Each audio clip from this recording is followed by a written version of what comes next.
Dear colleagues and friends, it's really a great pleasure to see so many people attending this event, and I think it's not by occasion. I very much hope that this is exactly thanks to the topicality that we've chosen for tonight to discuss. So we are really very grateful to welcome all of you and our renowned speakers at the Between Bridges Gallery, which is the location, one of the location of the Kyiv Perennial project, the Kyiv Biennial edition in Berlin this year. My name is Vasil Cherepan, and I represent the Visual Culture Research Center, which is the institutional organizer of the Kyiv Biennial. And just before I introduce our speakers, I also, as you, almost, I hope all of you have already attended at least some of the locations that we have. So this is part of a bigger program, visual and discursive program that is taking place at several locations in the city, NGBK Am Alex, Between Bridges, and also NGBK location in Hellersdorf, and it will be followed hopefully with Gallery Prater later in the spring. So this event today that is titled Decolonizing Eastern Europe is a continuation of our program that we started actually almost a month, literally a month ago at NGBK, even prior to the exhibition opening. And we basically decided to tackle this problematic field of the so-called, or maybe not so-called, decolonization, or I would rather even say anti-colonialism, which is, of course, from a Ukrainian perspective, unavoidable due to the obvious circumstances. But at the same time, I have to say that basically all the topics and problems that we discuss within the discursive or presentational program, because it will also consist of a bunch of screenings, they are also very much mirrored in the exhibition itself. So basically, currently, even at the moment, literally, we are part of an installation by Mykola Rydny, Ukrainian artist, whose work is exactly in this place, in this space, titled The Battle Over Mazepa. So in a way, you can treat the today's panel as a kind of a continuation or an extension of an artwork. So it's, you can also treat it as a kind of a performance. In some sense, this battle over Mazepa, which is a very prominent historical figure of Ukrainian history, this is not just a battle, right? It's definitely already a war, and this war is very much taking place over the past, not only in Ukraine, but I would say Europe-wise. And this is a war about politics, right? Over our imaginary, over imaginarium, and I think that exactly this decolonial issue is very much part of this problematic field.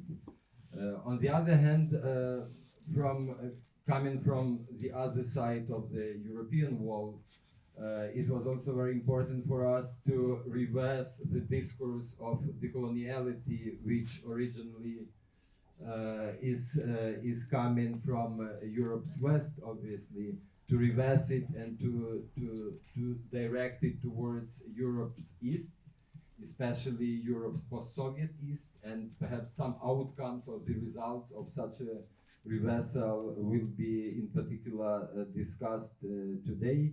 So we will be trying to look at different pits and falls in the post-socialist, post-Soviet context, where, by the way, historically the Russian as well as the German colonial projects very much overlapped. And I'm really grateful that we are joined today by by such prominent speakers. I'm really so much thankful to all of you that you have so kindly agreed to take part in our program, because for me personally it's a kind of a dream team, I would say. So whatever book actually you see that doesn't contain these names of our today's speakers, I can give you 100% that this book misses the point. To start from a local historian, Franziska Davies, a historian of Eastern Europe at the Ludwig Maximilian Universität in Munich, who specializes in modern Ukrainian, Polish, and Russian history.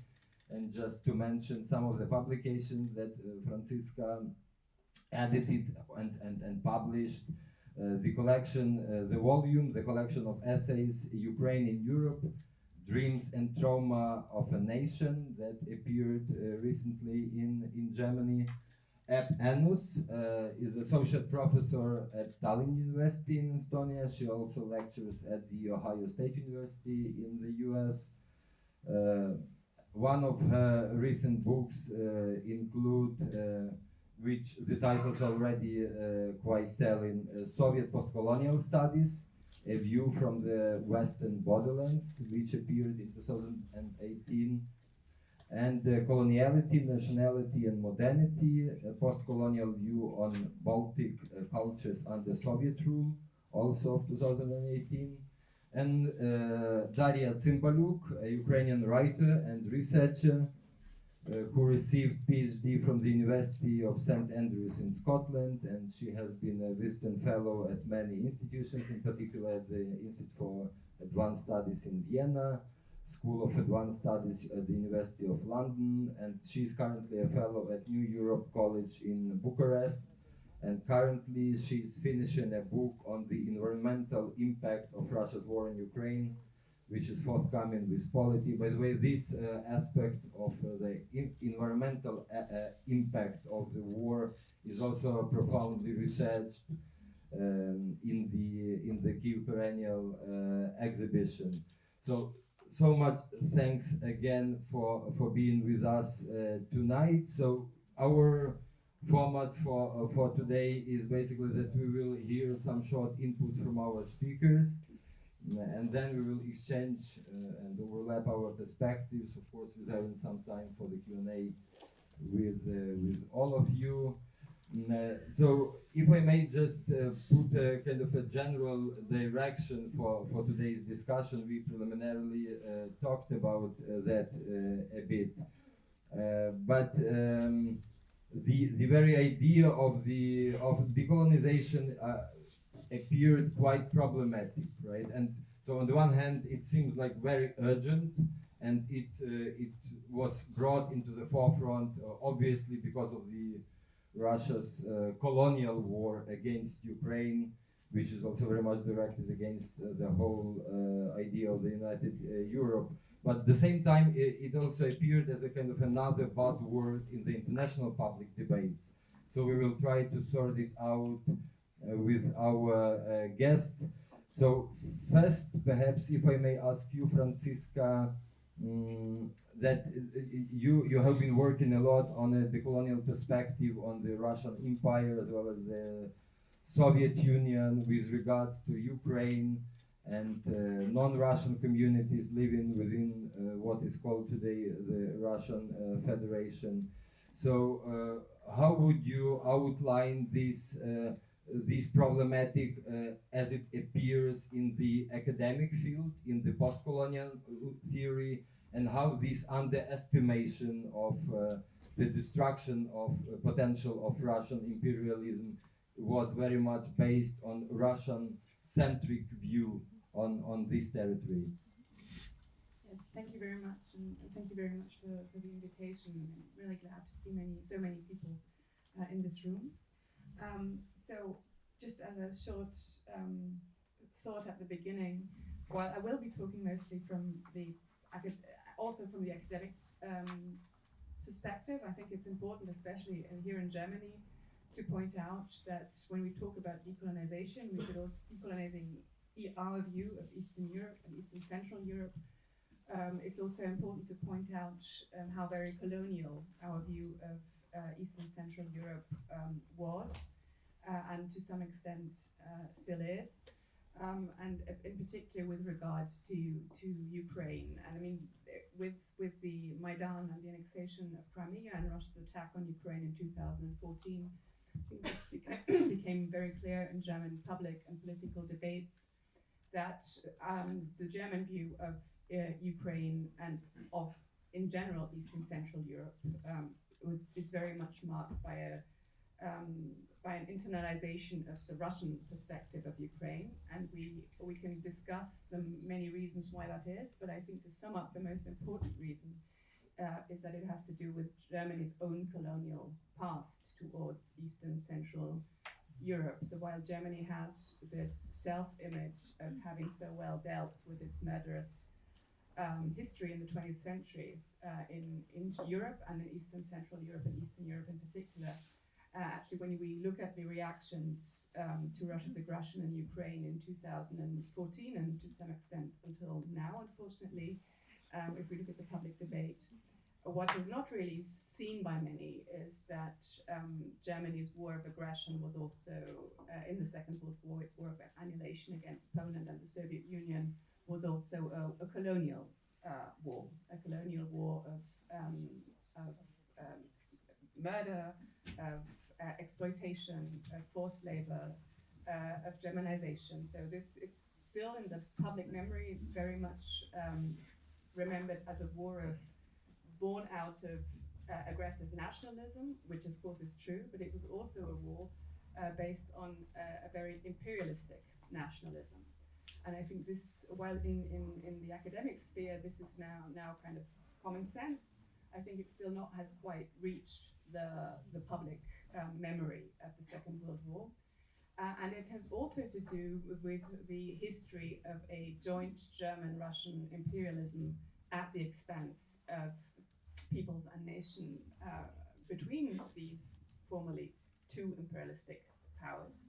Germany's imperialism only really ended in 1945 with the end of the Second World War.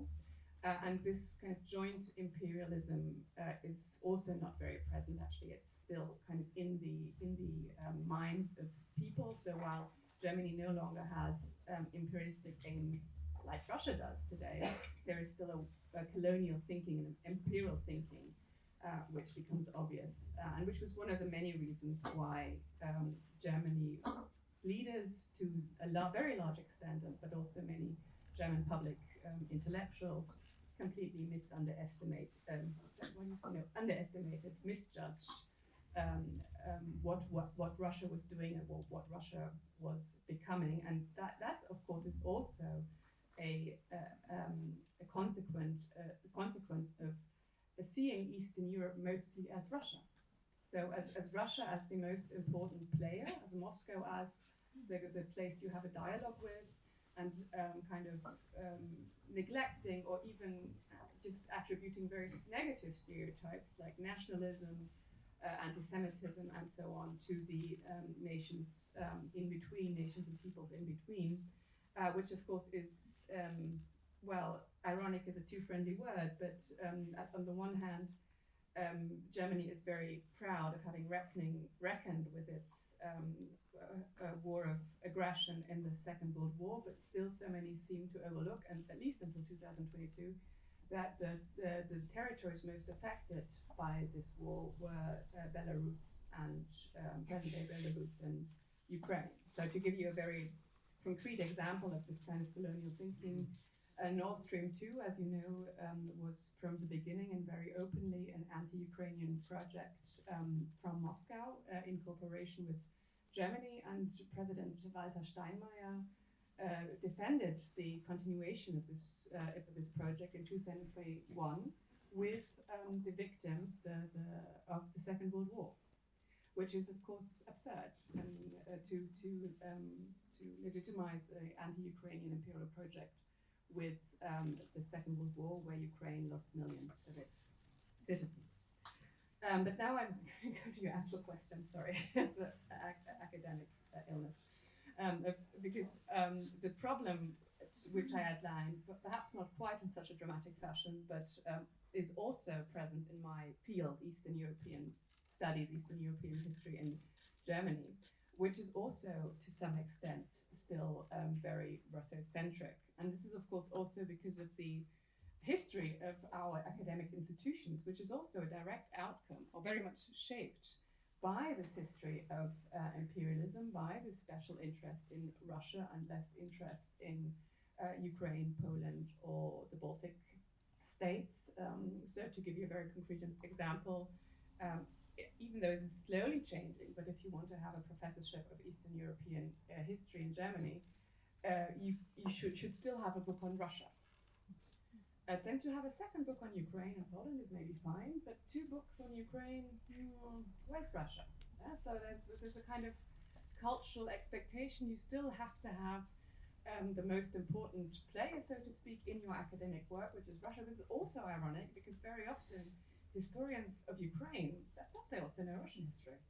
You have to know Ukrainian history, you also have to know Russian history. So very often Ukrainian historians of Ukraine actually have a very good understanding of Russian history, while historians of Russia have a comparatively poor understanding of Ukrainian history. And I think this debate has really now gained a new urgency in Germany because of the war, the full-scale invasion, I should say, in 2022. But it's an ongoing debate, and for me personally, because you said it's a buzzword, and this is of course is true. So we always have to think about how exactly this kind of paradigm of decolonization can help us. And on a very basic level, I think it is, especially in my field, studying the Russian Empire, studying the history of the Soviet Union, to always have at the back of our mind that these states were organized on a colonial. They were marked by a colonial structure, a colonial structure which also influenced the power structure of these states. And my hypothesis is that because, especially perhaps, but not only, but academics in general are very sensitive towards nationalism. They have a great interest, for obvious reason, to deconstruct national stories of suffering and heroship, and because at the back of our minds, and of course there is reason for that, is that nationalism can lead to radicalism, extremism, anti-Semitism, and murderous regimes, and so on. And I would say that to some extent, again, I'm not talking about the entire field, but since the fall of the Soviet Union, what we had in my field is imperial turn. So people became very interested in empires, but also interested in empires as formations which perhaps were more able than nation states to deal with heterogeneity of peoples, because they were not organized based on this idea of a homogeneous national community. And I think to some extent, again, not talking about all of my colleagues here, this led to a certain romanticization of empires, that they can deal with diversity perhaps better than nation states, and this led to a underestimation of the destructive forces of imperialism. So I think this is something we have to debate in our field, in as far as, well, look basically self-critically at our own field, because I think some of us did underestimate, we did not realize what was happening, even though actually I think it was even before 24th of February 2022 quite clear what was happening.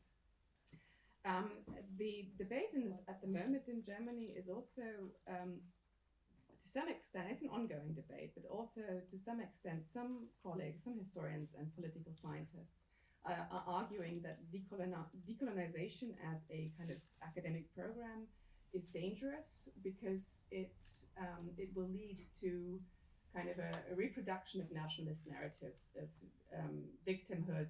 To put it very bluntly, it will lead to telling the history of Ukraine as kind of a straightforward national narrative, always marked by Russian occupation or Russian destruction and Ukrainian resistance. So, there's this idea that decolonization is formulated as a moral imperative. But I think this misses the point. Decolonization is about decentering. About decentering our view of history, not only looking into Russian sources, not only looking to central archives, but to see Eastern Europe and Eastern Central Europe in its diversity. And decolonization can mean something as simple as moving away from the imperial center to tell a story. This does not have to mean that you can completely disregard the imperial center, but that you kind of don't fall into the trap of reconstructing always the imperial perspective of the state. And this is not only relevant for Ukrainian history, but also for the history of the Russian Empire.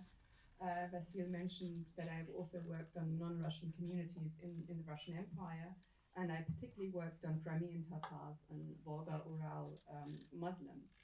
And just by incorporating these perspectives and also the languages into your research, I think that on its own, and there's absolutely no reason why this should lead to a national perspective. It just changes it's an addition to the state's view, to have also the perspective of the colonized, to put it that way. And of course, this is also relevant today. So until today, the Russian Federation is not a homogeneous national state. Right? So we do have Bashkirs, Tatars,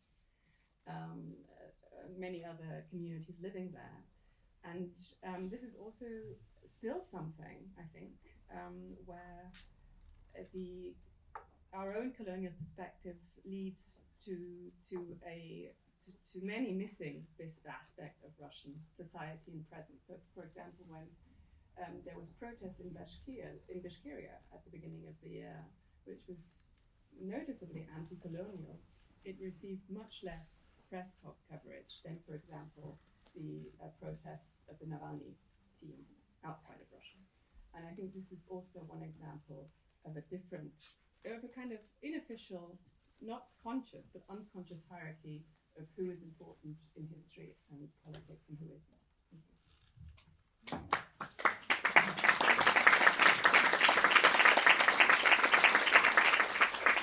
you. Yeah, thanks so much. Passing on the mic to Epp.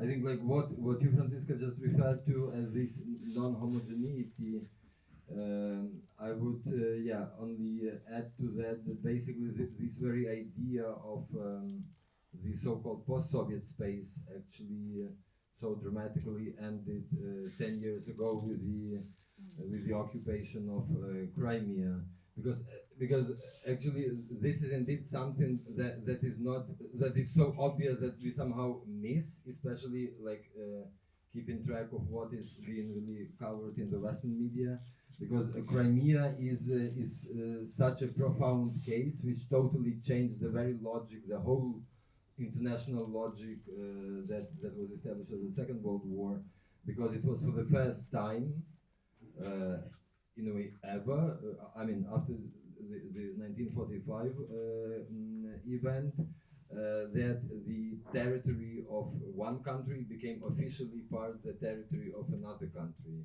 Right? It didn't happen with so-called Transnistria, which is under the Russian military occupation but still part of Moldova. It didn't happen with Abkhazia or Ossetia, which are part of Georgia but under the Russian military occupation. And now we are in the situation when 4 other regions of Ukraine became part of the Russian constitution. Right? So this is really something that we have to keep in mind. So for that matter, I wanted to ask you, Epp, to bring more comparative kind of perspective with regards to, as you are coming from Estonia, right? So you have this kind of, so it's really very important Baltic perspective for all of us, for the whole East of Europe. But maybe you can tell more about different similarities and differences of the decolonial processes in different countries that used to be part of the Soviet Union, Ukraine, Georgia, Baltic states in particular. Yes, thank you, thank you so much for organizing this, and the whole Kyiv Perennial has been an amazing experience for me to come visit these exhibitions. I think what we see here is how art can help us to remember, and we need to do it in different layers. I think we need to chronicle, we need to remember, help others to see and to understand what's going on, but we also need to draw comparisons. We need to look to the past, we need to understand what are some of the sources, and of course sources go deeper and deeper, the roots go deeper and deeper. And I would like to add a bit more concreteness maybe here, otherwise it's getting very abstract. And I will read you one poem which was written in 1967 by an Estonian author, Jan Kaplinsky. So this is a Soviet era in Estonia, there is censorship. However, 1967 is a relatively good time. 1968, things become different. So, and this poem would not have been possible to publish after 1968. So, let's listen to Jan Kaplinsky. We need to walk very quietly, eyes on ground. You don't need to ask, what are we looking for?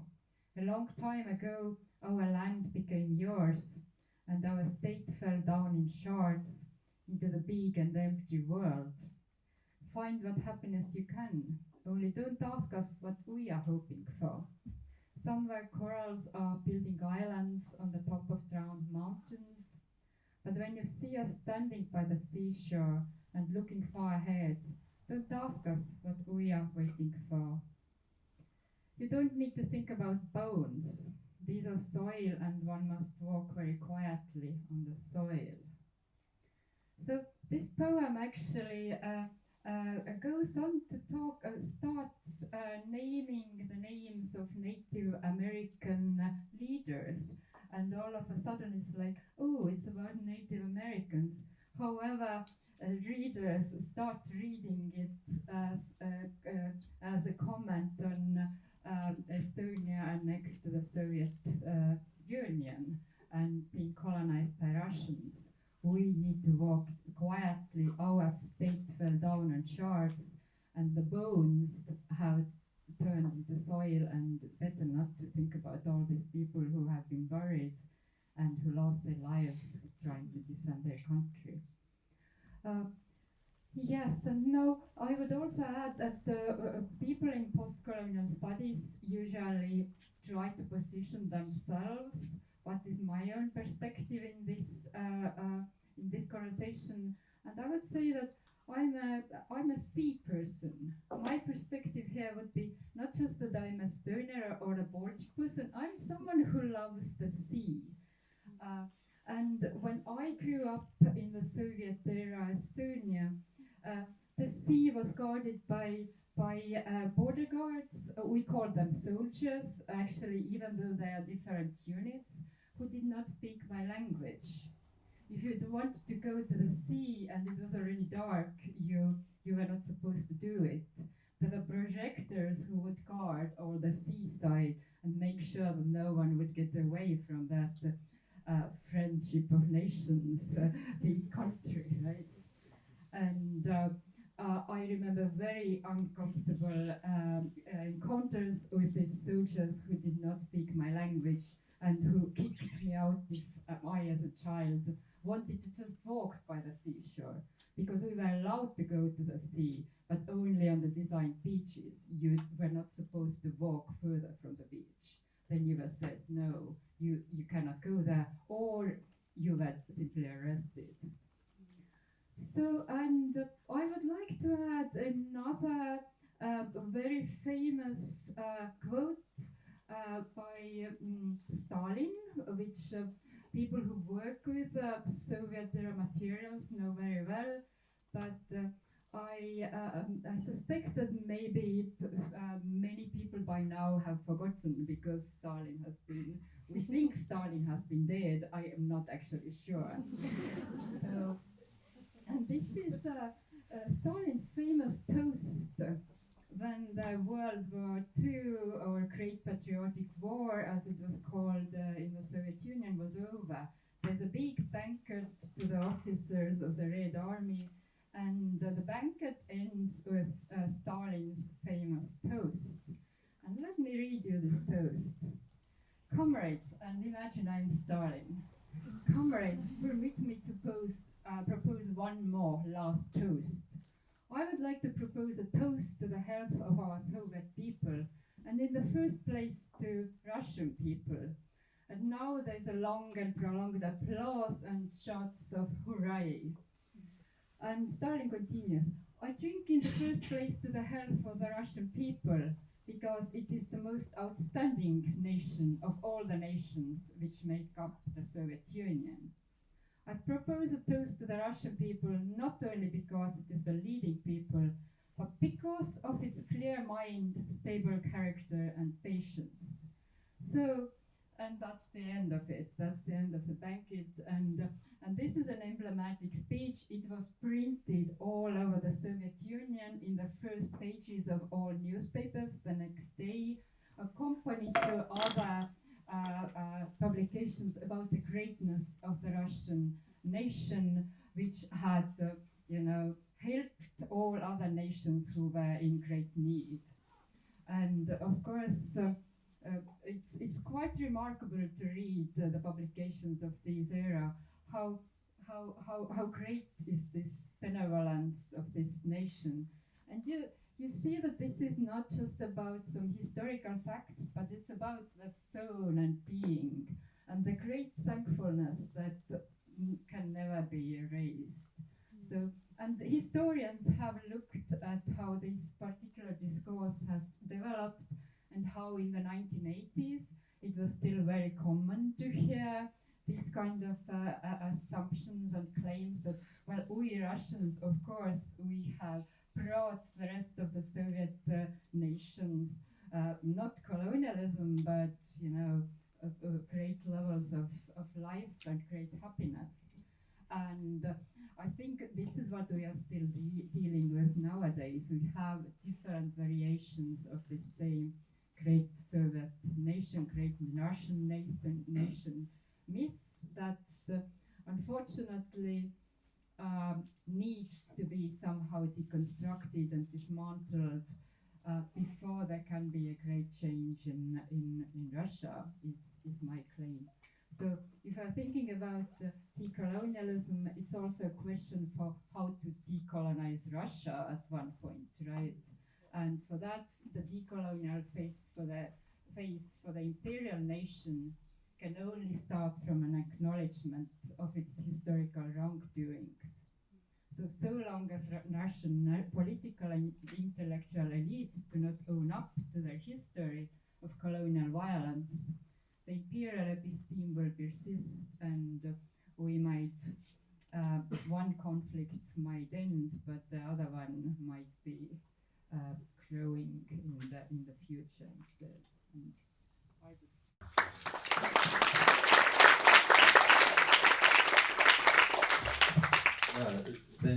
Thanks so much. Decolonizing Russia is of course a challenge which is even hard to imagine how to embrace, to be honest. And switching to our Ukrainian speaker, Darya Tsymbalyuk, thanks so much. So what is really important that Darya has been really working for a long time extensively, in particular on the coloniality of the east of Ukraine, Donbass, what is usually called, which is, by the way, a colonial name, let's not forget. But in this case, what would be particularly interesting to hear from you, as you have been also writing and researching the experience of embodiment of the colonial violence, and therefore why the decolonial work has to be also embodied, which in the current situation in Ukraine, of course, sounds even more terrible. But we would be really very grateful if you could develop this issue further.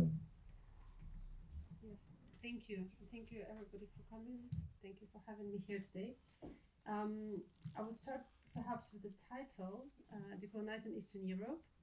And decolonizing is often a tricky word for me, not only for the many connotations and ways in which we interpret it that we talked about, whether it's epistemic, whether we talk here about knowledge and how we shape it, or it's something else, but also because decolonizing is a gerund, which means it derives from a verb. And the question for me always is, who's performing the action here? If we have a verb, who's decolonizing and whom are they decolonizing? So who's the decolonizing subject, basically? And that's why I think I always return in my work to bodies. So, where is this action located, basically?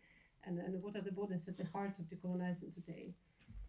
And if you think of decolonization not only as a metaphor or an epistemic practice, but also as a process of deoccupation, then at the cost of whose bodies this process of decolonizing decolonization in Ukraine is happening today. And as we all know, decolonization and deoccupation in Ukraine is conducted by soldiers in the Ukrainian armed forces, right? So this is really like the people at the heart of this process. And it's because of this armed resistance that we also have this discussion today. Even if you think about it epistemically, I think that the reason it's in focus is because of those bodies at the heart of it. And it's also very interesting to think of the different meanings of the word soldier, or what it means for Ukrainians probably today, and for people outside, because it has quite particular connotations, connotations of militarized bodies, and bodies that have accepted the possibility of death, and therefore bodies which are, heroic and sacrificial, basically. And even in reporting, there is always this compartmentalization of bodies into civilian and military. So civilian death and military death accounted differently.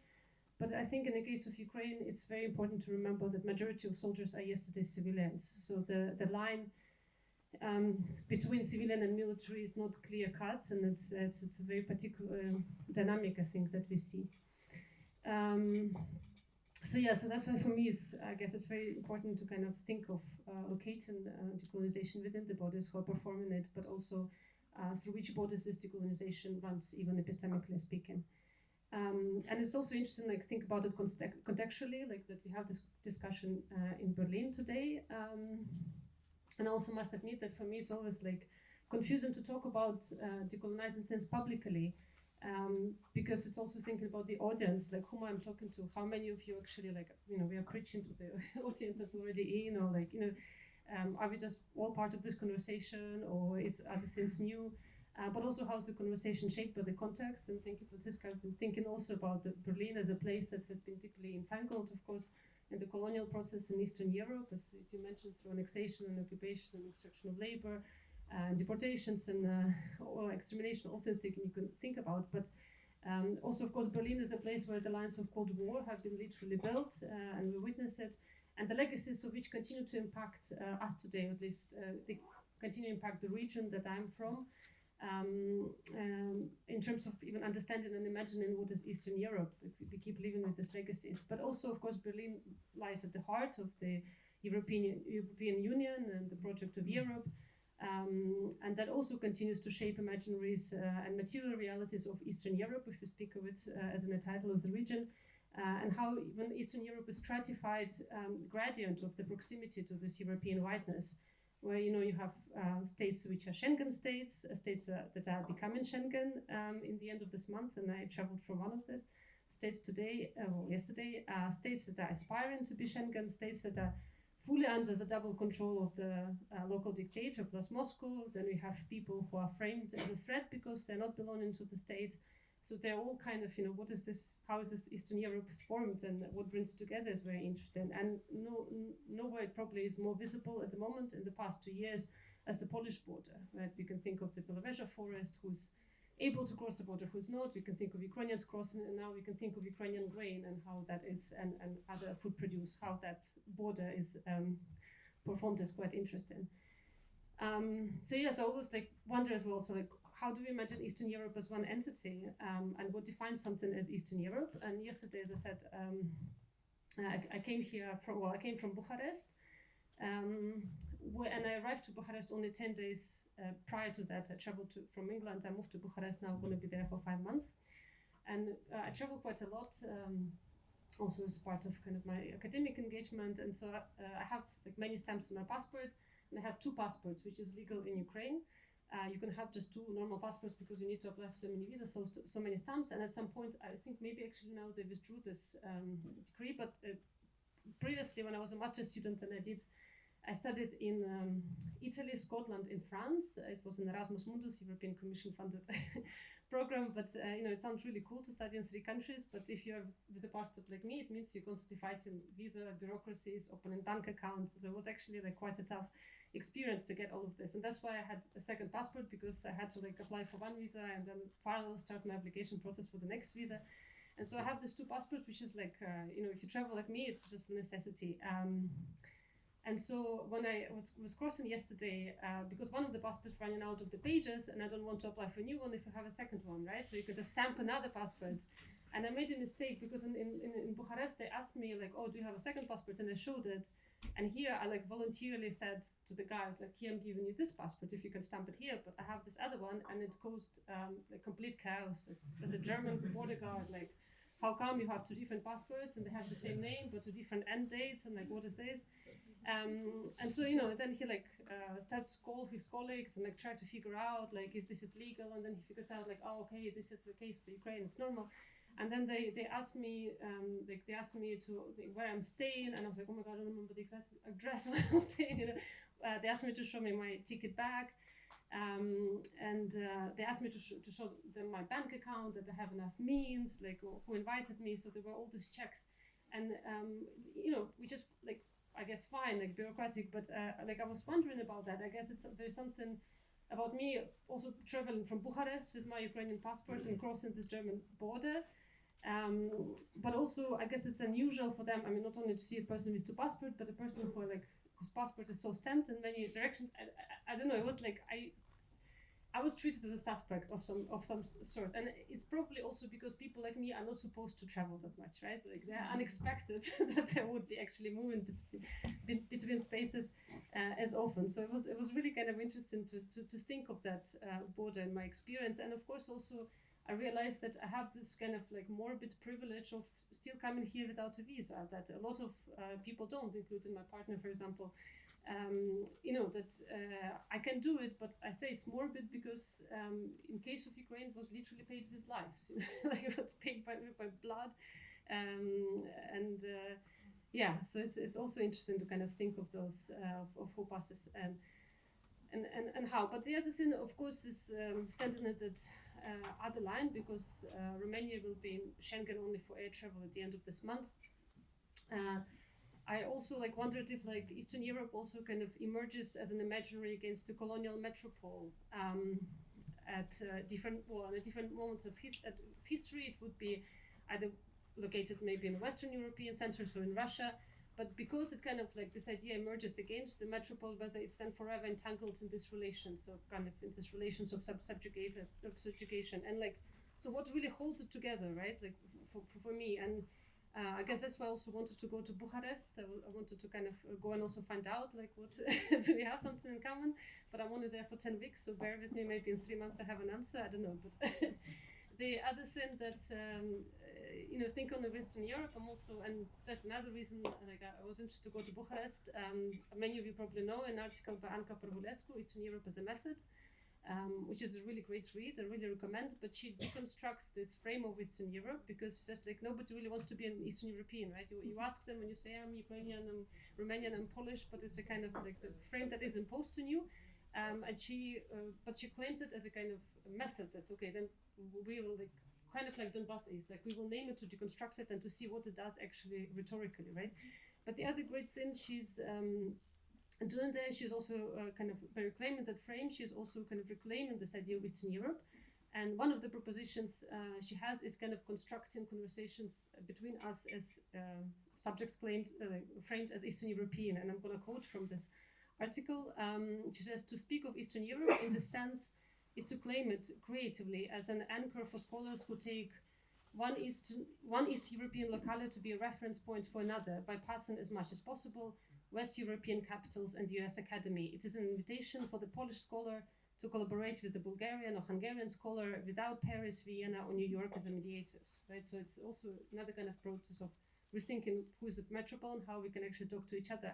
And that's very much the idea at the heart of the New Study Association with whom I'm working, and we are working together, all of us on the table, and there's also Teresa in the audience, but there are a number of people involved, and we've just established a New Study Association, which the name of which reflects the struggle of defining the region, but it's a study association for the East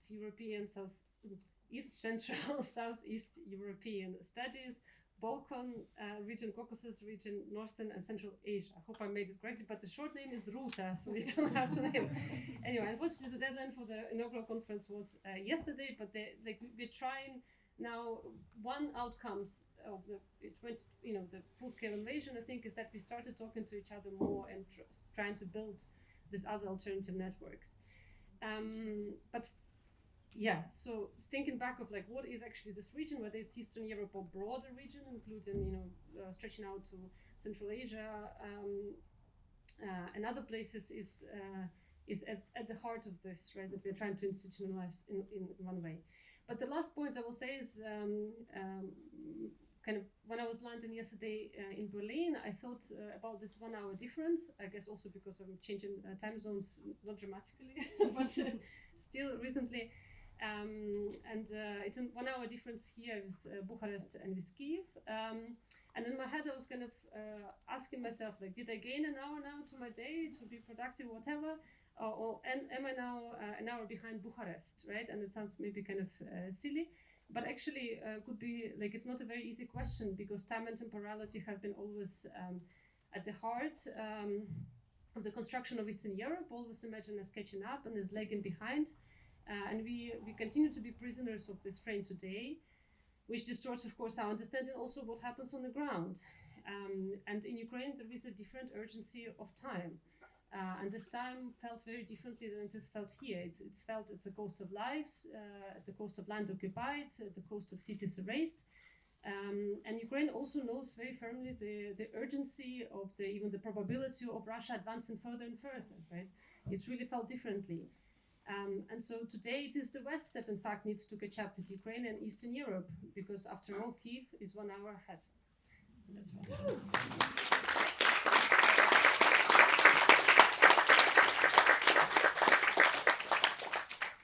Yeah, thanks so much, Darya. 1 hour ahead. Yeah, Zeitverschwendung, it's called in German. Yeah.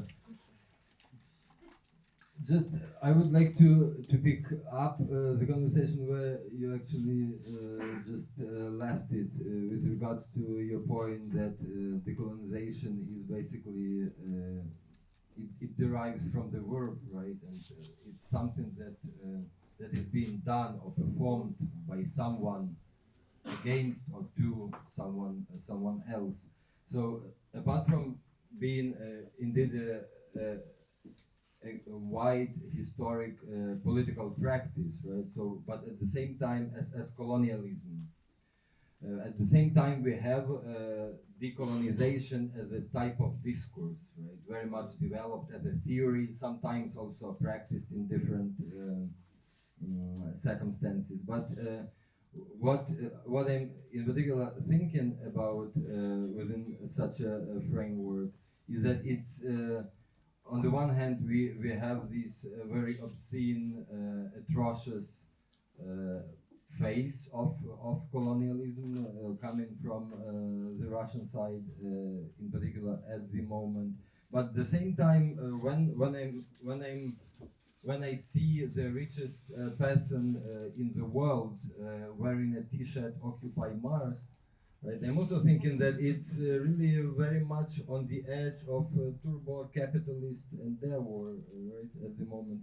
So, and it makes me to think that today's sort of predicament is not so much different from the imaginary of the late 17th or the 18th century that the West Europeans could have.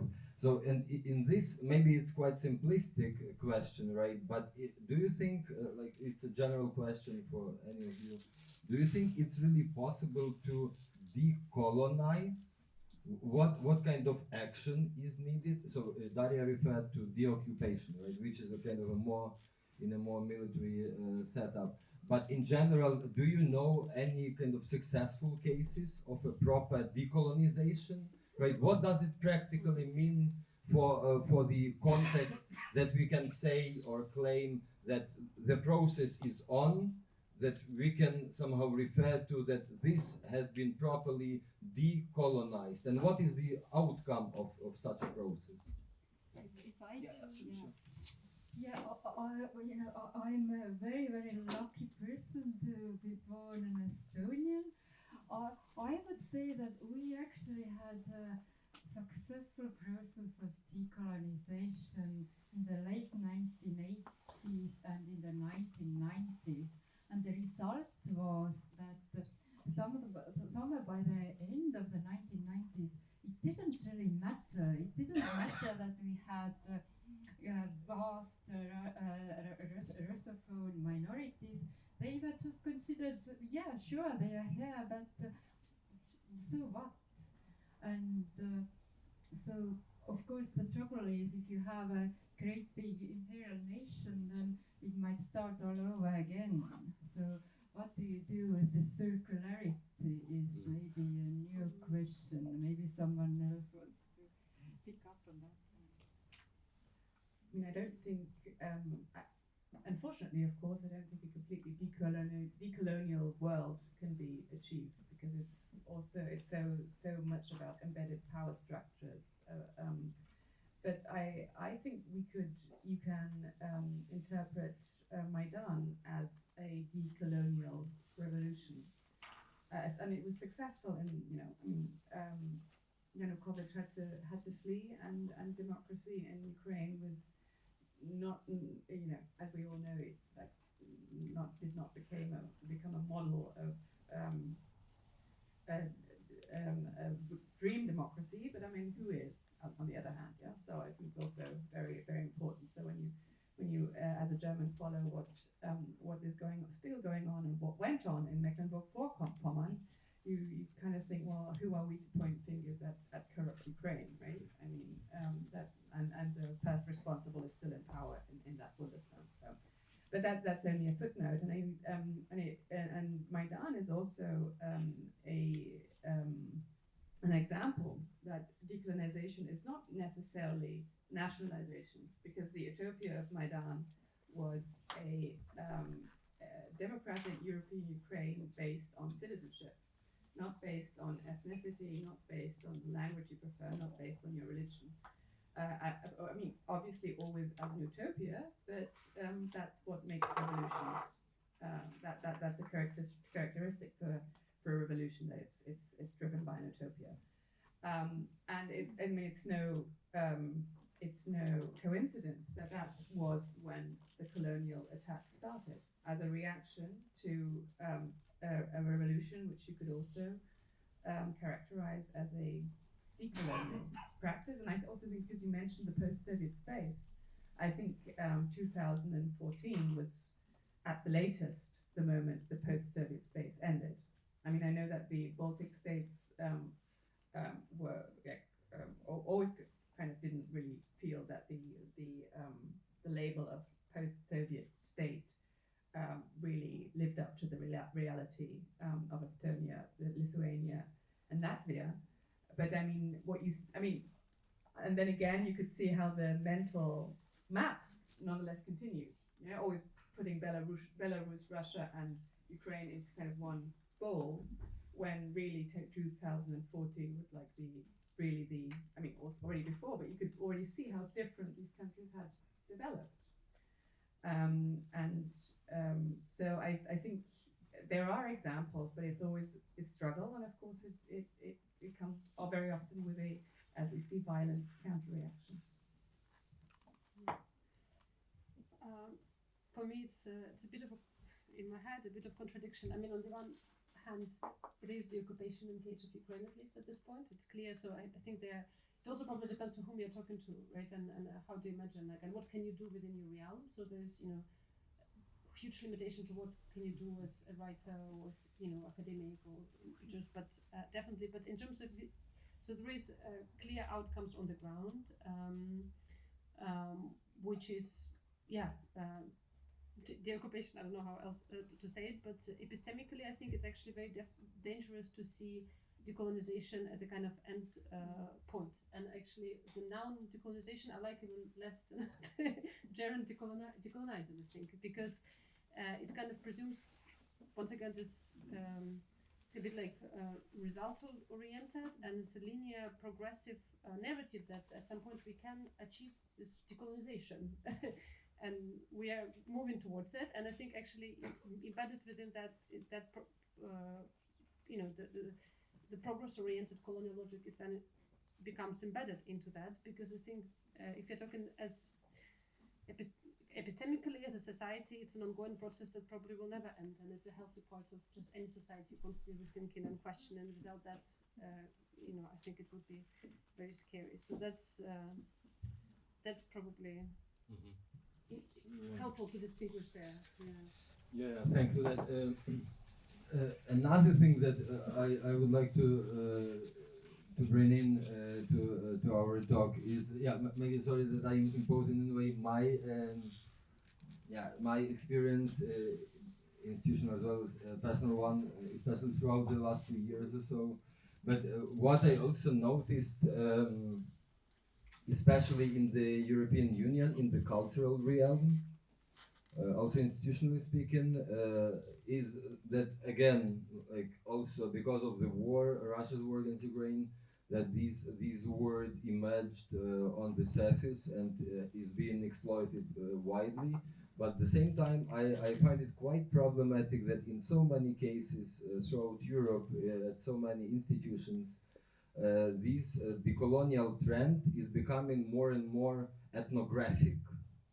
So it's being performed within various projects, cultural projects throughout European Union, but also beyond, with this kind of a culturalized, apolitical format, right? That pretty often reminds me that basically is a kind of a reenactment of the colonial imaginary itself. So like all these kind of ideas of how we can celebrate diversity, like when decoloniality is basically becoming a kind of a multi-culti parade of different world cuisines, right? And we are all coming together as if like the atrocity is over, so we can come together in comfort and be in dialogue. So maybe there is something methodologically wrong or missing in the theory or in practice of decolonization that has to be actually emphasized or developed further in order to make it more as a political instrument and as a political practice. Do you see any way to further it? Maybe something is really lacking in this field that has to be much more developed and practiced, so even the actual governments would be able to embrace this as an approach, not just outsourcing that towards Ukrainians or other post-Soviet nations. Do you see the problem here?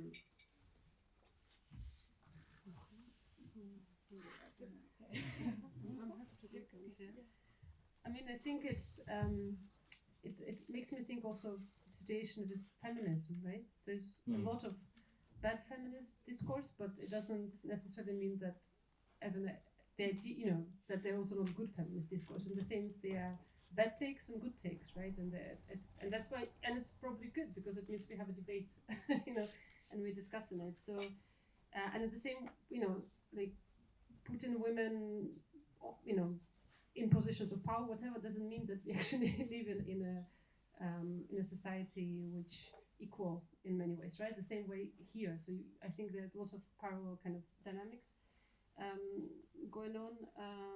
But also, I mean, the project of, I mean, if you're talking about decolonization and other similarities. I mean, at the heart of it is liberation, and I don't think you can achieve liberation institutionally. I think the problem is not with the methodology of decolonization, which are multiple, and I said, the different approaches, but it's also the problem of whether institutions will ever be able to achieve it on behalf of society, right? I think it's a project of liberation, of course, is communal. We have to work on it together, but it also, you can't just structure it, you can't plan it with the outcomes. I think that's what I think we just have to keep trying, and the work is ongoing. That probably would be my understanding. But there is a lot of extractivism going on. That's not the same, right? And I'm not saying I'm also affected by it, right? And a lot of tokenism, but we just have to be vocal and also, I guess, make choices with whom you cooperate, with whom you don't cooperate. At least for me, that's how I approach it, I guess. And,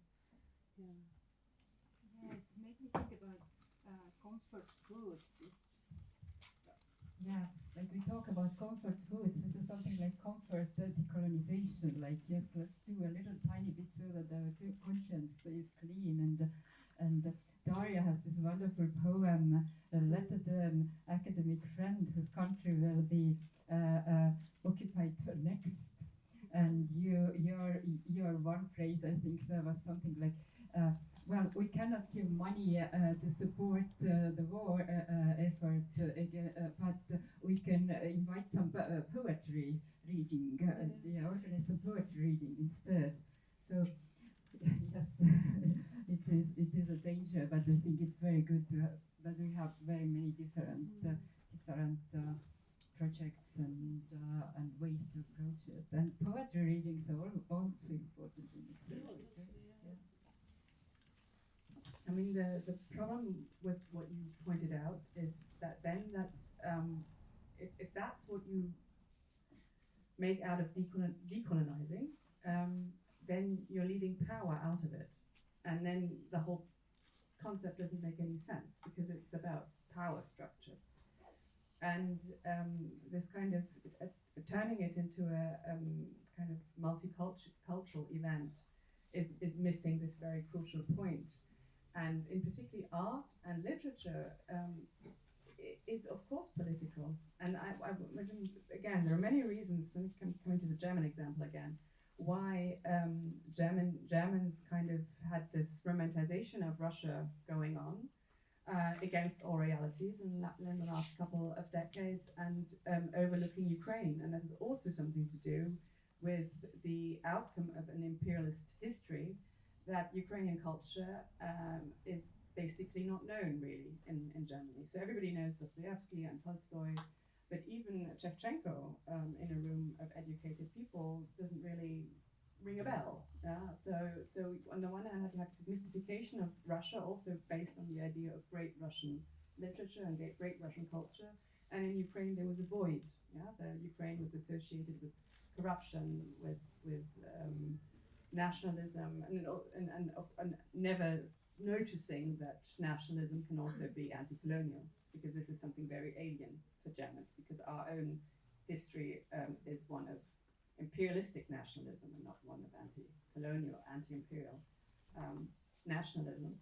And it's also, of course, about, it can be painful, because just to give you a concrete example, I mean, many German institutions, and I think also cultural institutions, have this dream of putting Russians and Ukrainians now onto a panel together, or even worse, giving them a prize together, because that feels comfortable. But it misses the whole point that this is not the moment to do that, and especially not asking Ukrainians to do that, and so it is also about positioning yourself against established hierarchies of who is heard and who has been overheard, and to put something against that, to ask people to step back and ask other people to take the stage, and that can be uncomfortable because you have this romantic view of, oh, it doesn't matter where somebody comes from, it doesn't matter what his or her history is. Of course it matters, especially if there's a war going on. And the same thing, to give you another example, I mean, I'm quite active on social media. If you really want to annoy Germans, you say something critical about Navalny. Because, I mean, for example, pointing out that he was imperialist. And immediately you have this kind of aggressive reaction. So how can you say that? Well, because he was. Sorry.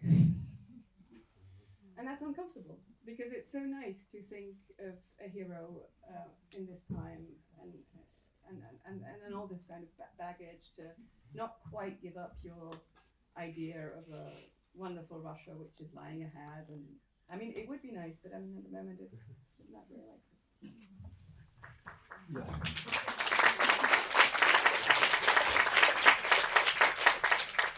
Yeah, Davies, you will be more than welcome to join us with your questions or comments in a moment. Just the very last, maybe or pre-last point from my side, just using this opportunity of having you with us tonight on a bit different angle, I would say, because it has been for already quite some time. But the Russia's war against Ukraine just make it more obvious and so, in a way, literal. So I would, one could say that basically, in very general terms, Europe is facing today a fascist moment. Right? And this war is obviously fundamentally of a fascist origin, and that's another question, how the whole Europe actually missed the point, if it was, of course, any, I mean, the point, because it was rather a development, how the whole state regime with the nuclear capabilities became fascist. But also, especially this year, with so many elections around Europe, but also beyond, right, with not just only far right or populism on the rise, but outright fascist or fascistoid forces on the go. And as we know that, pretty often fascism brings more war, and the more war we have, the more fascism we will get. So in this sense, I'm also wondering about the connection between fascism and imperialism. And the question is actually very simple. How, from the point of view of today's predicament, how do you see the future of empire, and whether the discourse or the practice, the politics of decolonization can contribute to real anti-imperialism? Do you see any prospects of empires coming back in full speed? They never left. I mean, especially keeping in mind that the EU is at least constructed as a kind of a post-imperial project, right? In some sense, but from the point of view of contemporary political field, the way it or spectrum, the way it looks now. Well, speaking of Europe, this is the reason why Ukraine must win. Yeah. I mean, there are many reasons, but that is one of the big reasons why Ukraine must win, because it's the best chance we have of at least containing Russian imperialism. I mean, it won't go away. I mean, as I said in the beginning, Russia is also just within the confines of the Russian Federation, is also an imperial colonial state to some extent. But of course, I mean, I'm not gonna lie. I mean, if you look at especially just last week in Germany, you really do have the debates in the Bundestag we had about weapons deliveries and so on. You really do have the feeling that some people in very powerful positions do not understand how grave and how dangerous a Russian victory would be. Obviously for Ukraine, but sadly some people do not seem to care that much, but also for Europe. And so I very much agree with Darya that we can learn, of course, from Ukraine, but I haven't been successful, I have to say, but I have been trying to use the hashtag learning from the Baltics on X, because I really do think that there's a big difference between the political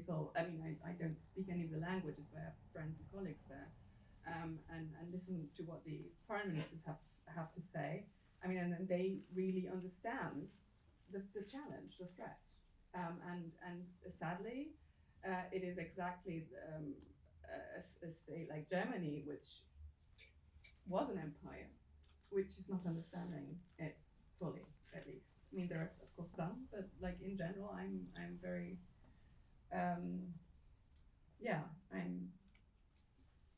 I do have the feeling that the challenge of empire, and that this is a challenge of empire for the whole of Europe, is not fully understood in Western Europe, not in Poland, not in the Baltic states. They get it.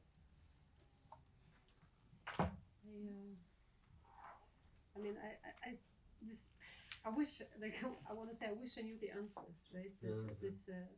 I mean, that's probably why I'm here trying to like write and think, because I don't know the answers. But one thing I think we can't talk about anti-imperial, like we can't talk about anti-imperialism only in the context of Europe. I think that's precisely the problem, and I think part of the problems also for Ukraine, I mean, there are two angles of it. I mean, we are materially very dependent on Europe, of course, but I think we are also too focused only on Europe, right? That imperialism doesn't affect only us. There's so many other places and anti-imperialist struggles, and it's also building bridges and critically looking at Europe and building bridges far beyond Europe. It's one thing being dialogues. So from my experiences, it's not easy. I mean, there are many people who are trying to do it, but it's hard, and those dialogues are not easy at all across context. I think for Ukrainians, it's frustrating, but it's still easy to talk to Europeans. But try, like, what is the conversation we have with other contexts? I mean, even within our own big region that was what once under control of Russia, not even speaking of other struggles in the world, I don't know, including Palestine, Taiwan, and things like that. It's a big question, and I don't really know, to be honest. But in terms of the moment, I think the question of the political moment is also way beyond Europe. I think like it's a huge amount of countries that have elections this year. It's the phenomenal year, and the threat of populism and far right affects, actually it's probably scary in other parts of the world, just because there are also more people living there, and more people would come under that. Well, I don't really know, and I don't know. I mean, it's also a question for me what we do as like what is our role there, like, talking, and how that. For me, it's always a question of how can we change that.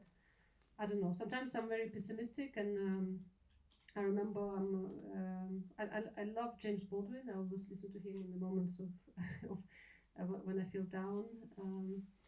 But I remember he said that he believes people don't really want freedom. And it's a very bitter statement, but sometimes you also think about that. I don't know. Just add, because what Darya was saying reminded me of one of the best students I ever had, who was a student from Taiwan, and I did a seminar a couple of years ago about discourses on Europe in Central Eastern Europe, and one seminar, one day we talked about Maidan, and after that course, he came to my office out, and he had these texts from people who had been on Maidan, and he just saw himself in it. He saw Taiwan and China in the Ukraine-Russia relation, and he had everything marked, and he was really shaken by it. And I mean, I'm not a China expert, but I mean, people who know more than me about China, a lot more than me about China, say this can also have implications, of course, for China and Taiwan if Russia succeeds. So really, it is something of global meaning. Yeah. Okay. Yeah. So just raise your hand and go ahead with your question or remark or comment. Maybe you can just introduce yourself shortly. Yeah, please. Well, my name is Christian. I'm coming here from Potsdam. But is it okay to use to speak without microphone? I don't know. Is there a microphone? Yeah. Okay. Can I take it? Okay. Well, my statement is that we are connected through freedom, and freedom loving or loving freedom comes with a price, and we have to be ready for paying this price, and even if the price means that we have to fight against atrocities, against imperialism, against fascism, and freedom. I think that's a lesson we can learn from Ukraine. Can't be understood without this being able and being or willing to fight for this freedom and for the life and existence and democracy and human rights. And I think freedom-loving patriotism is nothing we could, well, blame for anything, but to develop our power, which comes from our love for freedom. That's my statement. Thanks. I think there was another question on the back. Right. Sorry. If you could assist, please. Yeah. Someone.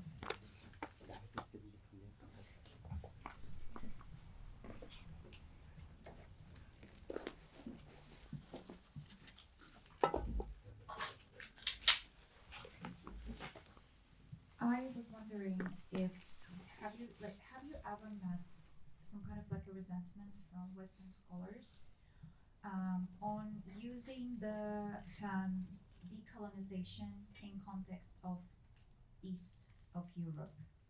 Because I think I also had this conversation with another person, and his point of view was that colonization is a very specific term which defines relationship between West of Europe and Latin America, Africa, also North America. But when it comes to East of Europe, and this is more from my point of view, is because Western scholars are accepting the way Russia is expressing their opinion on this, like a relationship between Eastern Europe. They do not see this relationship, in fact, as a colonization. So I was just wondering, how does this term actually exist within the Western community, within a conversation between the scholars, and if there is a chance for this term to develop, to kind of expand further, not and in order to openly talk about it, not in terms of Western colonization, but also about Russian imperialism and their colonial tendencies.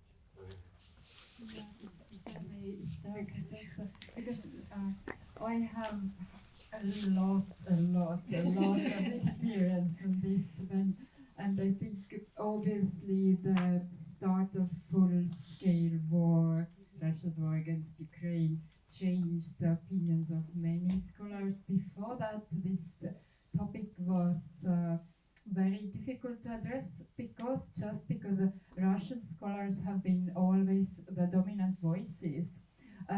Many of them have positions in Western universities, in North American. They are everywhere, and they have established the discourse. So that's still a great challenge, but at least now it's possible to talk about these things, and there is a possibility that you are taken seriously. Before it was difficult. I would say always, I feel like that's where talking only about colonization is limited, because it's also important to talk about coloniality, which is, going back to Quijano, that's where the concept comes from, that there is also coloniality of power, coloniality of knowledge, and it is present. I feel like people think of colonization as like this country came, took this territory, imposed its language and culture, which happens as well, and which also happens now in many places. But there's also different relations of coloniality which are present even when there is no direct occupation. And I think it's always helpful to challenge those scholars. I mean, I hear it all the time, like, well, Ukraine wasn't a colony within the Soviet Union, or we can debate. I mean, I don't know, to be honest. I don't know. I would like to discuss. I'm still open. For me, there's no final. But I would ask them, but what there is a colonial relationship, and what that means. It's not only through direct extraction of resource, sometimes, right, in other sense. I think. Just add just 2 points. And the first one is actually I studied the Russian Empire in the 19th century, and the interesting thing is that was like a core element the self-description of the Russian Empire was to contrast itself favorably to the French and British Empire. Those were the real colonial powers. It's only about economics, it's about exploitation, and we're kind of the benevolent people who integrate the indigenous elites and bring, there's this kind of self-description. And when you have discussions in the field now, you sometimes think, oh, but they were really successful, because some scholars have internalized this idea that was something fundamentally different. And just to add one point to your comment, there's also resistance within the field of Eastern European history. And of course it's, and then the point I made at the beginning, that I think it's intellectually lazy to kind of try to delegitimize this paradigm of decolonizing, to say, well, this is a moral impetus. Because I don't think it's a moral impetus. We can it's intellectually important to decenter the Russian perspective, but of course it's also on a very basic level about resources. Right? It's again the power question. It would mean that journals are no longer called Russian and Eurasian and Eastern European studies. It would really be about, it's a challenge to resources, to power structures, and of course that always comes with conflicts which have not always to do with like intellectually sound reasons. Or also, of course, for some scholars, it would maybe mean the recognition that you were wrong, and like maybe most of your academic life, and that's painful. Yeah, thanks. There were two questions, or even a few ones over there. Yeah, thanks. Thank you very much. I have a question maybe related to that one too, and that's about the conceptual framework of decolonization and all the other words now kind of put into the room, like liberation, anti-imperialism, fascism, and I feel like there's a certain tension in the framework that relates to the fact that a lot of the vocabulary is actually stems from a Soviet times foreign policy framework, which might be interesting to look at. I just wonder, I mean, two examples maybe in the East German terminology. Nazi Germany would always be addressed as fascist, not Nazi, right? And there's a terminological difference which is of importance for the Soviet political perspective, and I think it's similar maybe also in terms of anti-colonialism and the questions of foreign policy. The central question what liberation is it like the liberal democracy, or is it a communist utopia, and so on. I'm just curious, like what this tension built into the conceptual framework of decolonialism, colonialism, anti-colonialism, post-colonialism is. Yes, maybe if I can again start. This is absolutely, that's very clearly the case, isn't it? The fact is, anti-colonialism was Marxist in its initial stages, and thus people who worked in this anti-colonial framework, for them Soviet Union was a model to aspire towards, especially since they didn't know very much about it. So yes, so that is the question. I think that what helps us here is just to understand that there's never been one model of colonialism. It has always been different in different parts of the world, and it's been very different in different eras. We cannot compare, I mean we can, but how good are the results if we compare 18th century and 20th century colonialism? These are quite, we need to take account of all these differences. And also, it's always multidirectional. It always creates combinations. So, for example, coloniality modernity framework, to see how coloniality and modernity are related, is one very fruitful way, which I have found very useful myself. Yeah, just on liberation, no, I agree with you. Thank you for raising that. It's also something I do think, but I struggle with other options I have, such as emancipation and freedom. I guess I use it as the alternative that I have, but I recognize also the logic once again of endpoint, of the kind of achieving. And at the same time, I don't know how to name those processes that I definitely experience, and experience also by learning more and what is that that I feel, whether it's emancipation, but there is something and I don't know how to name it, but totally I think it is. I mean, the way I would use liberation goes more to bell hooks, but I mean, of course, like they're also thinking of translating into Russian, and it has actually an occupational meaning, which is really like disturbing. But even outside of that context, I think it's a difficult word to. So yeah, but thank you. Thank you so much for the conversation and for you. I would like to connect to what's been said, because it would be great if you could elaborate a little bit maybe the particularities of the project of decolonization regarding Eastern Europe and maybe the 20th century. You have been mentioned that specific in Latin American context as everyone else, with relating that to modernity, the linking coloniality, decoloniality. The African continent is different also regarding the Ghanaian context, for example. I'd like to understand better how you situate that in relation to socialism and internationalism of the 20th century. I haven't heard this quite yet. I remember the film by Dziga Vertov, The Sixth Part of the World from 1926, an amazing, really fantastic film. I remember when I watched it the first time, I was like, how can we situate it into our conversations, discussions about dividing or imagining the world, or project of world making? And in the 20th century, specifically the post-war modernity after the Second World War, project of decolonization were very like a political revolutionary project.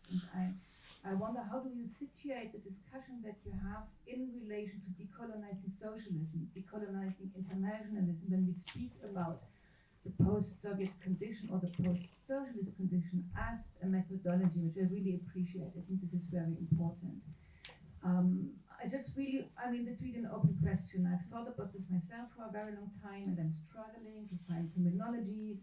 Decentering I found very helpful, denationalizing very helpful, de-isolating very helpful, but I wonder how you relate this really to the political condition of socialism as an internationalist project.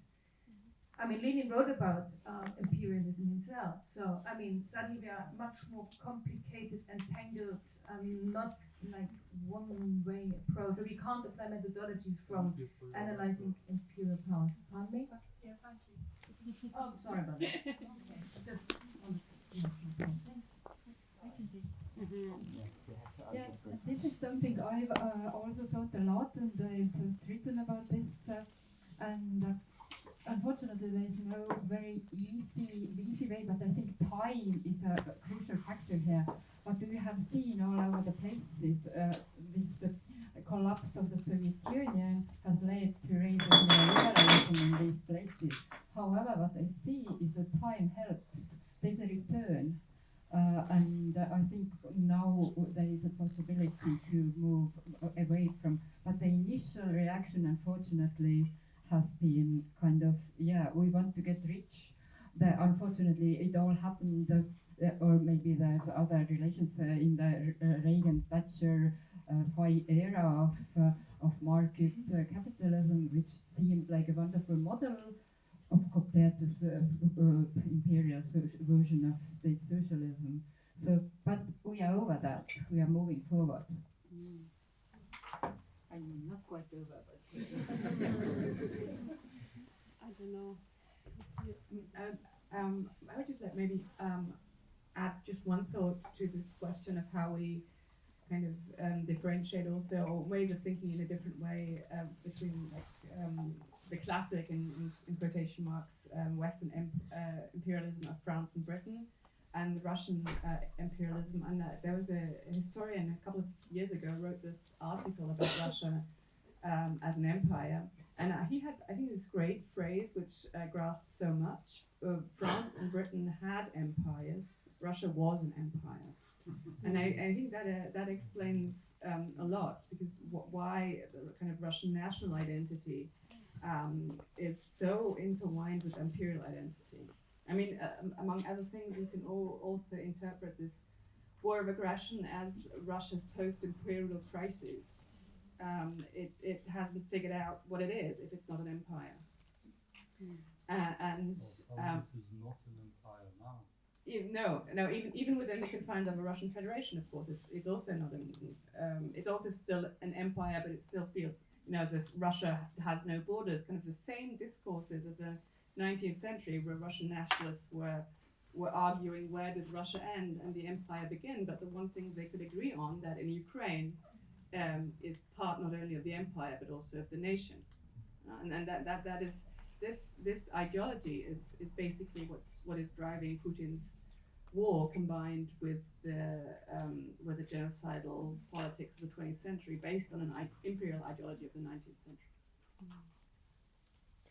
Can I just say something completely different? I think maybe it's because I grew up in Ukraine and the kind of political realities around, but I really struggle. My brain, for some reason, I'm really struggling to kind of understand and be comfortable with ideologies, any ideological thinking, whatever it is, and also with categories, even like political categories, what is left, what is right, what is socialism, like they're all kind of completely muddled, and I struggle to locate myself and feel comfortable, and even the kind of utopic thinking that drive a lot of really good ideas, I also kind of feel uneasy with, and I don't know if it comes from maybe the kind of background, but I think also like this experience, like language really, like especially with the full-scale invasion, but even prior, I find language very difficult. It fails me all the time. I don't know if I can trust fully language and whether I can grasp and some of these like big words as well, like internationalism, like what do they actually mean, or once again freedom and the words I use. So and it relates also the kind of the big overarching ideologies I really also feel uncomfortable with. I don't know if anybody else does. Maybe it's the limitation of my brain, I think. I don't know. Yeah, over there. I have to go, because otherwise. There are like many.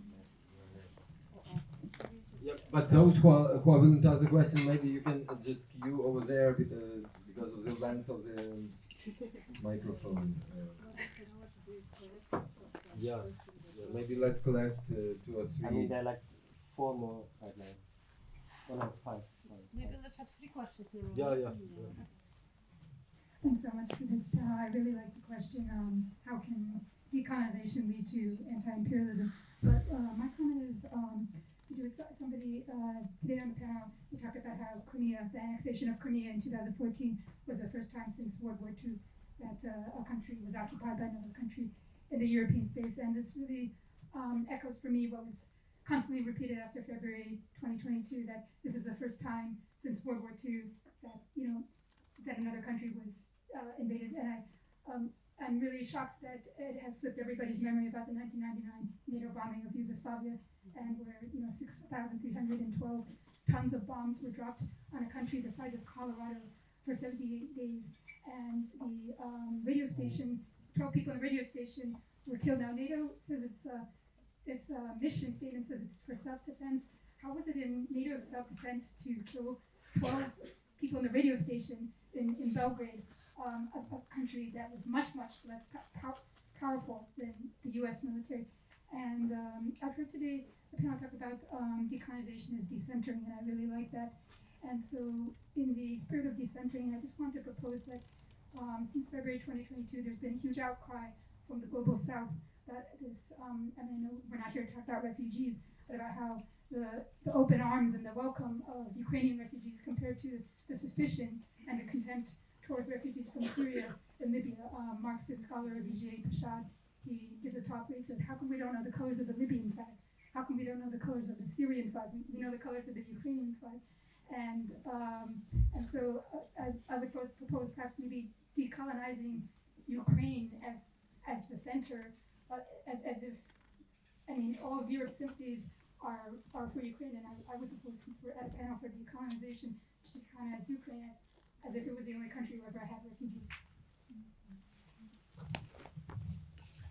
Yeah.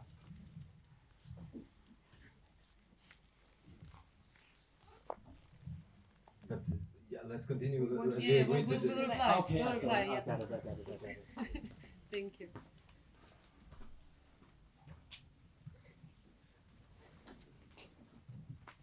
Yeah, hello.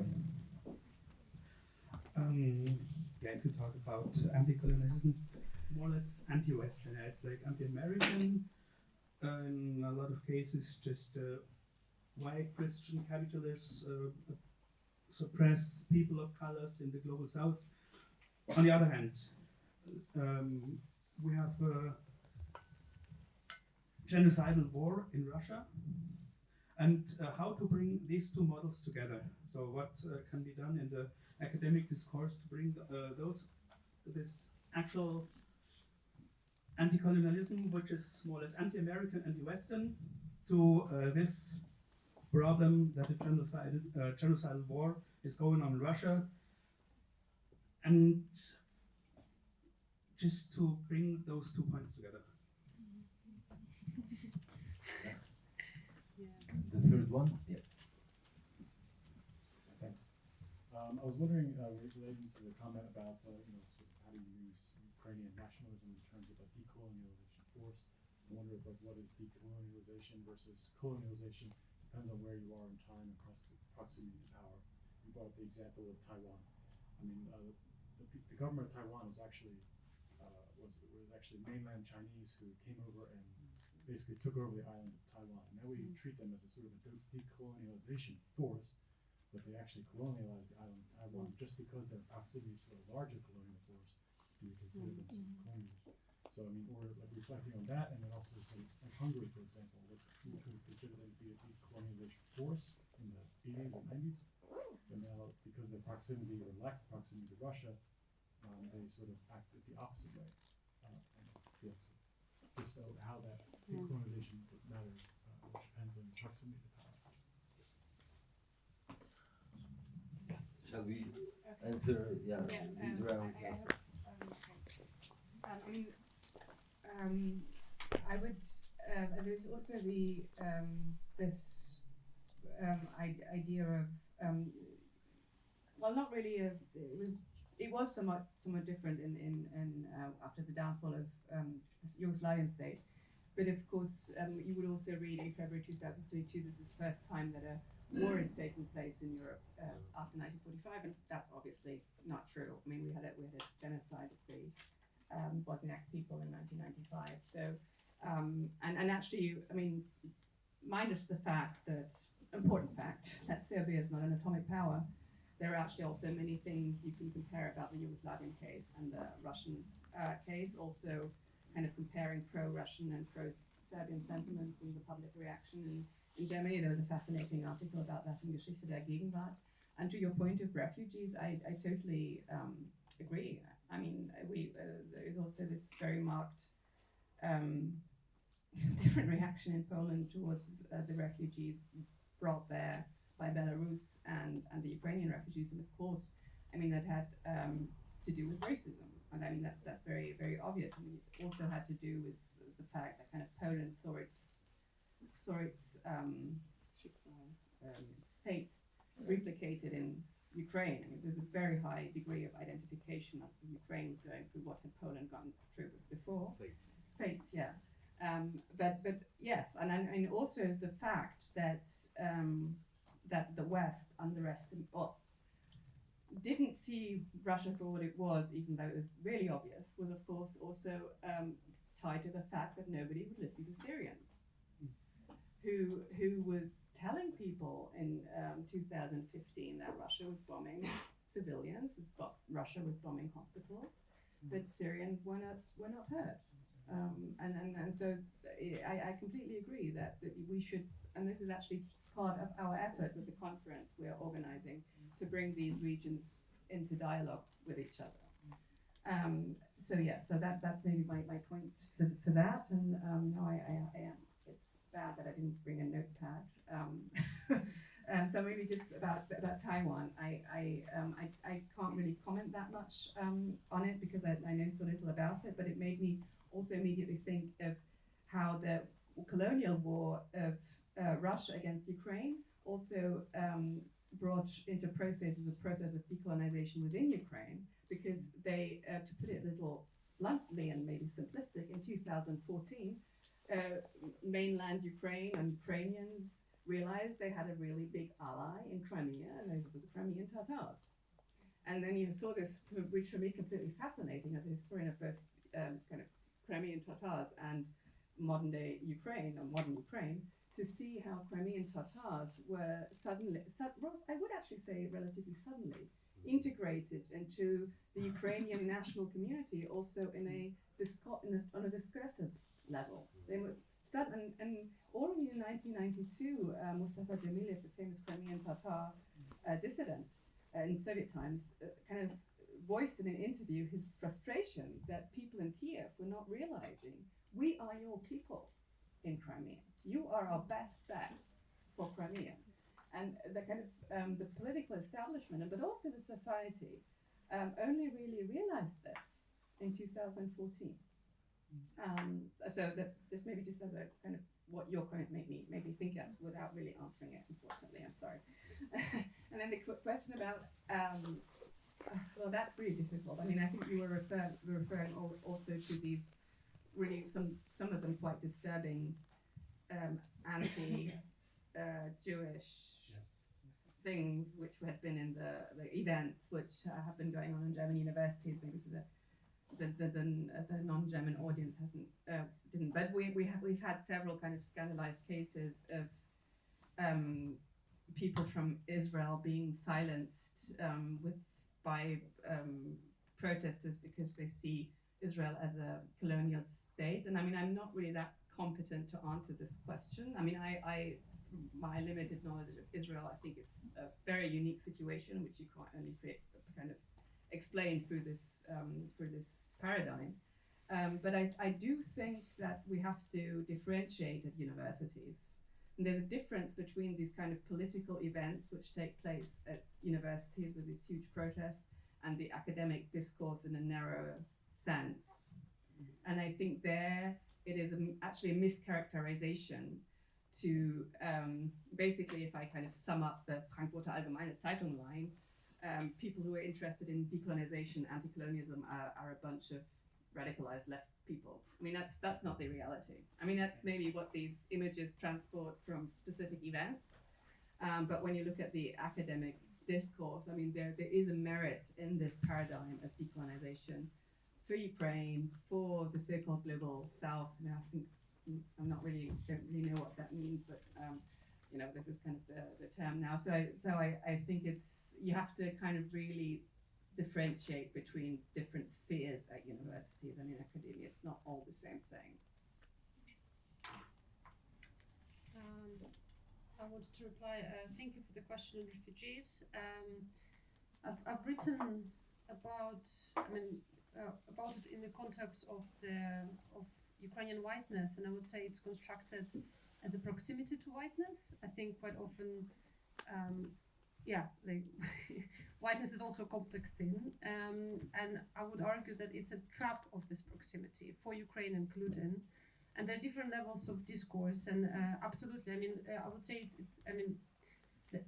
there are many layers, not only in the way that, of course, the border was open for Ukrainians, but it's also important to know that the status they received is different.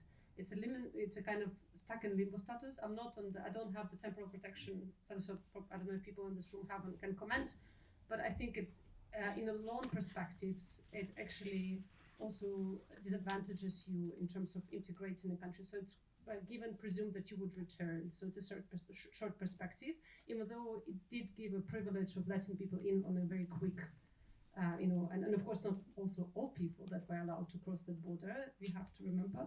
And absolutely, racism is part of that, and imagining Ukrainians as close to whiteness is part of that. But there are two actors. I think quite often Ukrainians are attacked for it, for carrying the blame of like you were let in, which is the paradigm not constructed by them. So we are complicit in it, we are written into it, but it is not, the racism in Western media was created by Western media, and the absolutely horrible racist statements were made by Western journalists, right? But somehow that hate then projects further into Ukrainians as recipients of the benevolent Western states.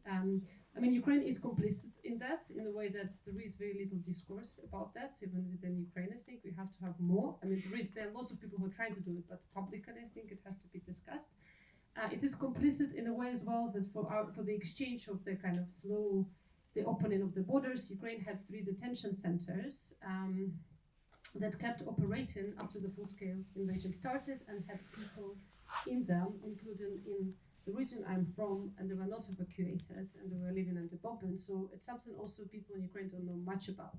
But Ukraine also, as all the frontiers of Europe, participate into sustaining this border for the exchange of coming a step closer to whiteness, but never fully there. So I think it is there. Like, I totally agree, but it's the way it is discussed is quite often black and white. So there's this kind of in a very binary, like who's, but losing the actual complexity also of the ways Ukrainians are disadvantaged by this trap, as I say, proximity, right? That they're always promised, but they're never fully given. So you're kind of constantly on this catching up relationship with whiteness, I think, which is also completely,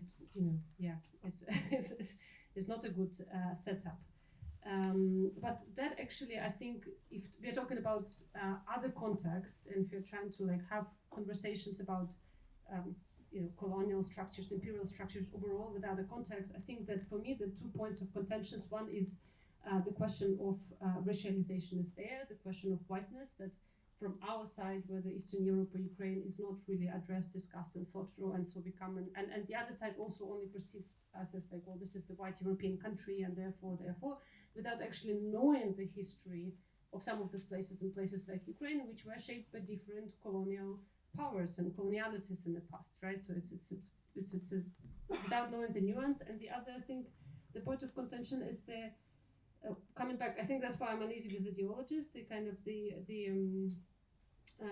imaginary of socialism and what it meant, and when you talk on abstract level, sometimes it's so strong in people that they refuse to actually think of a person from the context and the lived experiences and memories, right? So for them, Russia represents something, and Soviet Union represents something that they want to believe in so strongly that they're completely unable to hear the actual experience and believe what happens on the ground. And for me, I guess like that's why talking abstract is very difficult, because we keep on kind of, fighting these big theories, but like, are we able to actually listen to what people on the ground live in different contexts? I think that is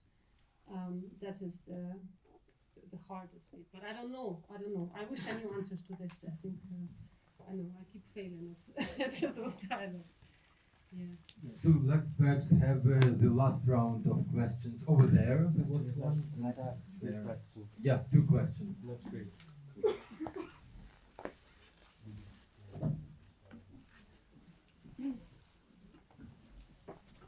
Hi, thank you very much for the discussion.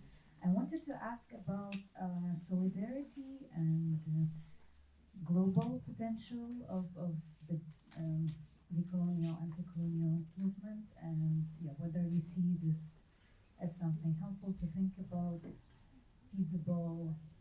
Because sadly, I think inside Eastern Europe there's a lot of racism, and maybe South America or Middle East don't really want to think about Western Europe, Eastern Europe, because it's just Europe, and we're probably also missing the point of decolonialism with that. And, do you know spaces where this conversation is happening right now, maybe? Yeah, thanks. Over there.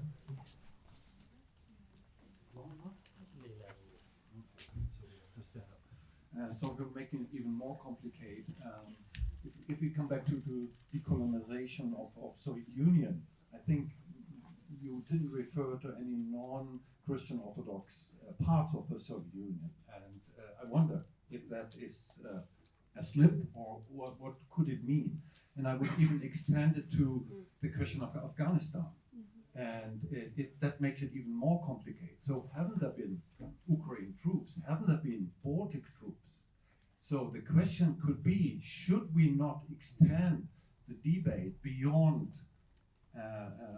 the Western European side? You already started with Syria, and we could do it in Berlin. There is a lot of Syrian refugees. There's a lot of Afghan refugees. There's even maybe people who remember the invasion in 1980 in Afghanistan. And there is a lot of Americans who afterwards, and the German soldiers have been there. So the whole complexity is there. And then we could start to decolonize a very complex imperial history without pointing to them or those. I think we have a very, very broad perspective there, which makes it not easy. And I think nobody can lean back and say, well, these Russians invaded us, so we have the clear point to speak. But it's a very messy condition, I would say. And that makes it, let's say, terrible, but more interesting, I think, than to be on safe sides. This is my feeling. Other safe sides? And also, there is one over there. Yes. Yeah. Thank you. I'm from Armenia, and in Armenia we've had colonial experiences mostly with the Russian Empire and the Ottoman Empire of Turkey, and now, of course, we're having neo-imperialist Putin and neo-Ottoman Erdogan. And I feel like my experience or my country's experience is really neglected by this kind of narrow understanding of colonialism, as only Western capitalist countries do it to Latin America, etc. So for me, it's very important that what you're doing, I think, is breaking this stereotype. And my question is about, I come from background of nationalist studies, so imagined communities, constructivism, etc. And I feel like in the post-Soviet context, it is often used, this kind of approach is often used to justify imperialism, or to say that, look, Soviet Union was not an empire because they were actually building nations. Like, they created nations where they didn't exist. Of course, Ukraine is always, holy book. Like, basically, what Putin was saying to Tucker Carlson. A lot of scholars have been saying that in Western academia as well, and the same for other countries. So how do you deal with that kind of approach? I know some Russian scholars are actually using that.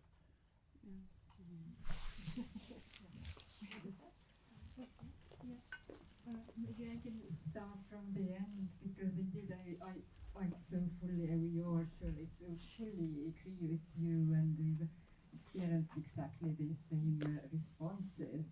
So, and there's a whole wave of in Soviet studies. Indeed, it was the main paradigm, modernity, Soviet modernity, which is all that we brought 1920s. This was nation building. This is bringing modernity, etc. There's just this small question that these scholars were only reading sources in Russian, how Russians saw these processes, and the question wasn't asked like, okay, did the locals actually want this kind of production of nationalities that was happening there? But these are still major figures in the Soviet studies, so they are a little bit more quiet now, but they are teaching their students still. So unfortunately, there is no.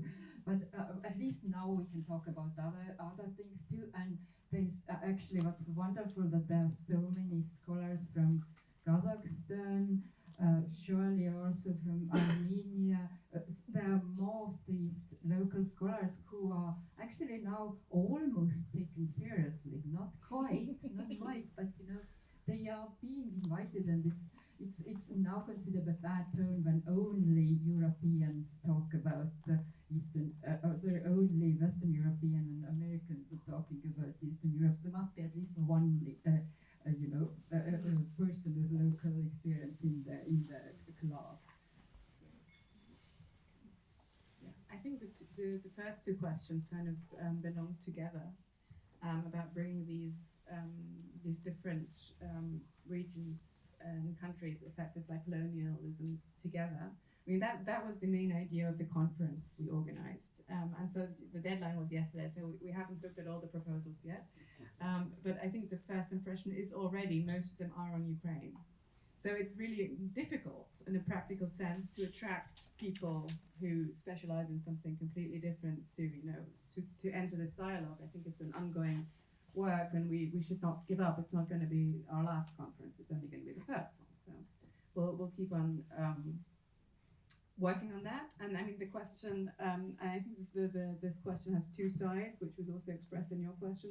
On one hand, civil society. So can we create spaces where Syrians, Ukrainians, people from these different contexts, but who share the experience of colonial violence, come together? And I know there are initiatives, but it's anecdotal evidence, and it's not really something I specialize in. And from an academic perspective, I mean, it's really difficult. Yeah, you spend years learning Ukrainian, then you learn Polish and Russian, and then you even learn Tatar. And so, okay, now compare it with Latin America. Poof. I mean, you only have one life, and it's on a practical level. It's. I mean, I agree that it would be really good, but like getting down to it and really doing it is like really. One thing, it's a huge challenge, and the other thing is our academic structures, our academic institutions are not built around this idea. Yeah? So we are divided into these regional kind of specialities, and we really have to look for these contexts. They're not embedded in our experience of studying, of doing PhDs and all the rest of it.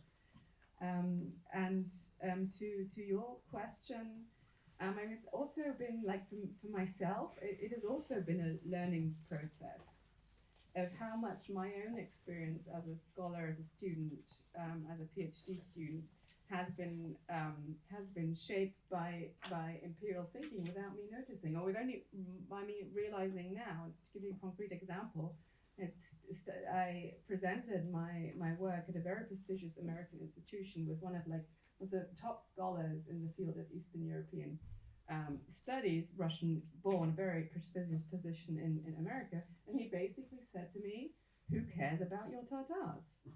I mean, he didn't say it like that. It sounded a lot more clever. And for me at that point, as a kind of PhD student, and this kind of big name telling me what you're doing is not interesting, was like really, I was really depressed for a couple of days, and really thought, okay, maybe I chose a completely irrelevant topic, nobody really cares. And it's only like much later, and that also connects to your question about Central Asia and Muslim non-Christian communities in the Soviet Union. After talking to Butakos Kasembikova, who is not only originally from Kazakhstan, but who's also kind of the brain behind this conference in Ukraine, connecting different regions, protected colonies. After listening to her, it's like 10 years later that I realized this was basically imperial thinking. It was not about my work as an academic. Just very briefly on solidarity is one of the I think really amazing initiatives from Ukraine is Dialogues of the Periphery from Speedley Commons. So they do a lot of interviews and in English as well, and publish texts by scholars and trying to build these dialogues. I think actively. I think this the space to look at. I mean, there are other. I think sometimes on solidarities also those connections are not always visible. We shouldn't assume they're not happening just because they're not happening as discussions or texts or something. I think there are different ways, and it takes a lot of work, right? You can't just. It's not about sitting next to each other at the table. I think it's a longer project. But Dialogues of the Peripheries are great, and they just have a new call out, so there will be more coming in there. Yeah. Yeah, thanks so much. Actually, next week, next Saturday at NGBK, we will be having an event where we exactly put Ukrainian and Syrian researchers in particular together. Thank you so much again, Epp Annus, Franziska Davies, Darya Tsymbalyuk. Thanks for your contribution.